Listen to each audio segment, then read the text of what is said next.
Hello everyone, my name is Michael here. I'm here to talk about my successes in real estate. When I first started looking into be a real estate investor, I started listening to the podcast, started listening to Bigger Pockets, started watching YouTube videos.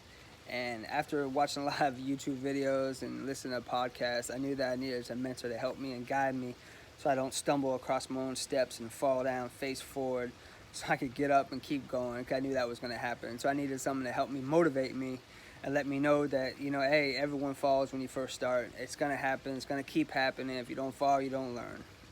So through the networking channels that I have available, I got a mentor, and his name is Provencher.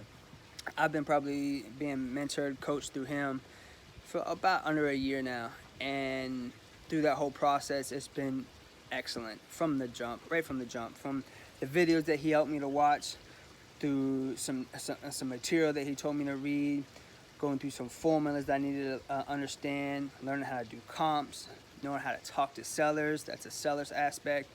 Knowing how to talk to your buyers. Those two things, knowing how to deal with your sellers, knowing how to buyers, is a whole new ball game. It's easy, but you just got to understand the ins and the outs and the do's and the don'ts.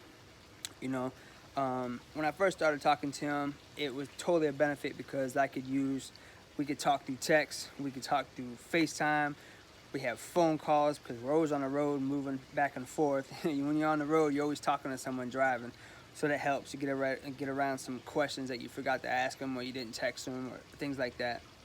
FaceTime, screen share, looking at, we're at a different town. He lives in Sarasota, I live in Fort Myers, and he screen shared. You can help look at what I'm looking at in my city, and he can show me what he's looking at in his city, and it helps me understand what I'm supposed to be looking at, and looking at properties from MLS, off-market properties, or some software programs that I have for my CRM. It helps me in that aspect.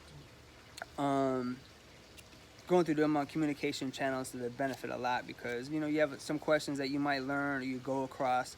You don't know if you're asking them right, and he'll have the answer to you. So a lot of times when you have a good communication line, he helps you know how to learn the way that you need to learn, or he's gonna teach you the way that needs to be done correctly. Some of the hurdles I had when I first started wholesaling was I say one of the main things I knew is that I wasn't locking properties up low enough. When talking to a seller, I'm trying to lock a property up. It's supposed to be around like 60%, 65%, and I was locking up between 75 to 80%, and which in my market is not going to work. Based on the ARV that needs to be done, and then the holding costs, and the net income after all money's put in, and how much profit's going to be made for a buyer, it wasn't going to happen. So that was one of the biggest hurdles that I couldn't get past, because I was, so happy to get something, under contract. And when you get something under contract, make sure you have it low enough so you could, there's some meat on the bones at the end of the game. And that was one of the big hurdles I had. Another hurdles that I went through was my marketing funds. My marketing fund wasn't much, but it was enough because I had a lot of determination for me to find.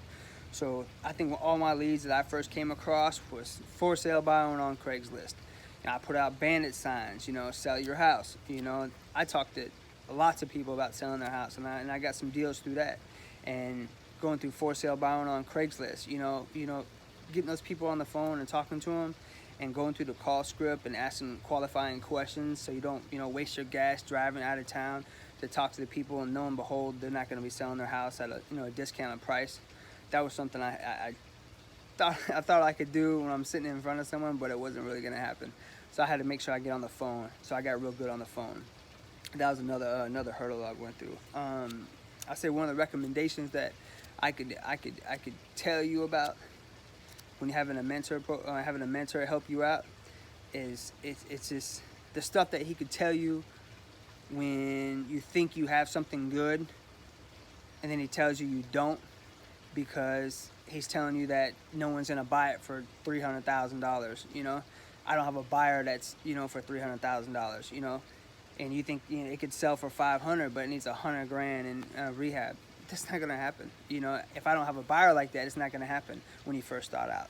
So keep your price range low when you're looking for a house to buy for a wholesale price. because you know some of your buyers are not gonna put $300,000-$400,000, buy a house and put another 100 grand into it. That ain't gonna happen.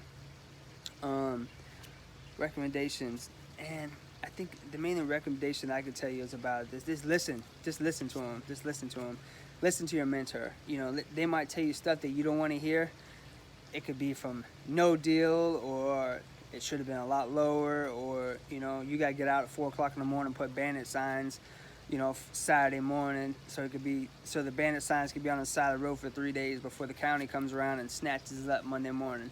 You know, I have no problem doing that, but that's a recommendation when you're putting your bandit signs up, because when I first got some bandit signs up, I put them up at like 9 o'clock in the morning, you know, Saturday afternoon, and sometimes they were gone, you know, already at Saturday at night, because, you know, the state comes by or whatever it is. My first deal was a good one. I like it.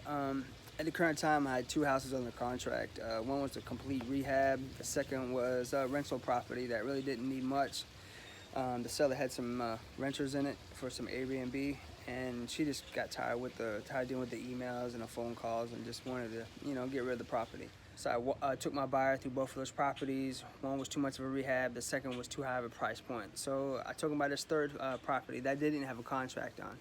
I had access to the house. Went through it the prior week. I knew the price I was going to negotiate with the seller for. And so when I took the buyer through, we talked about it, we looked at it, we negotiated a price. 2 days later, I had a contract with the seller.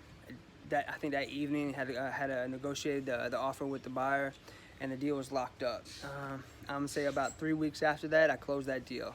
About 10 days for the title and all that things to go through, but I actually spent about 12 to 14 hours on that property, and that was actually my first deal. Prior to me going through my leads and going through my buyers list and, you know, talking to motivated sellers, if I didn't talk to the people prior to that, I would not be able to negotiate that deal so quick, based on not having a contract on this house, on this property, with this seller, and not talking to the buyer prior to.